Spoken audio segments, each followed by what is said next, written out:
Once the patient arrives in the cardiac catheterization suite, he is transferred onto an X-ray table while the cardiologist and nurse practitioner obtain a medical history focusing on issues related to the heart. They perform a physical examination and review the ECG and blood test results. The patient will be asked to sign a consent form for the procedure. The catheterization technician places heart monitoring equipment on the chest and a blood pressure cuff on the arm.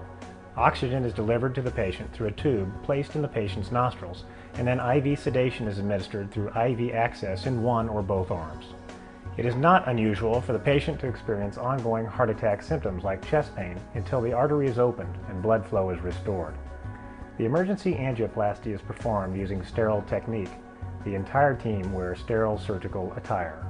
Access to the circulation can be obtained from several sites, the most common being the right femoral artery, which is located in the right groin. To prepare the site, the hair on the groin is shaved with an electric razor and the skin is cleansed with an antiseptic solution. The groin site is covered with a sterile dressing and the patient is then covered with a sterile drape. A local anesthetic is injected into the skin, causing momentary stinging sensation, quickly followed by numbness.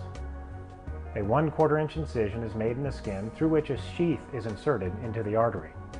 A catheter is placed through the sheath and advanced via the aorta to the heart under X-ray guidance. A contrast agent, which appears black on X-ray, is injected into the left pumping chamber of the heart and the coronary arteries. As areas fill with contrast, these structures are visualized and digital images are recorded. The artery causing the heart attack can then be identified. While observing the artery on an X-ray, a 0.014 inch diameter steerable guide wire is threaded through the guide catheter and advanced past the occluded segment. A balloon catheter is inserted over the wire and positioned into the blockage. The balloon is expanded, compressing the plaque against the lining of the artery, restoring blood flow to the downstream artery and heart muscle. After balloon inflation, the artery may be stented. The decision to place a stent and the type of stent, either bare metal or drug-coated, is dependent upon several factors that will be addressed by the interventional cardiologist on an individual basis. Stents are mounted on a balloon catheter and inserted into the artery at the site of the original blockage. When the stent is positioned, the balloon is inflated. The stent expands and becomes firmly pressed into the artery wall. One or more stents may be used in a single artery. Additional balloon inflations may be necessary to properly deploy the stent. The balloon catheter is then removed and the stent will remain permanently in place, keeping the artery open. Emergency angioplasty can take 1 to 2 hours, depending upon the complexity of the coronary anatomy. I am Lisa Riggs, an advanced practice nurse at the Mid-America Heart Institute. Following coronary angioplasty, the patient will be transferred to the Coronary Care Unit, or CCU, for close observation and monitoring. Care will be transferred from the interventional cardiologist and his team to his cardiology partner in charge of the CCU and his team.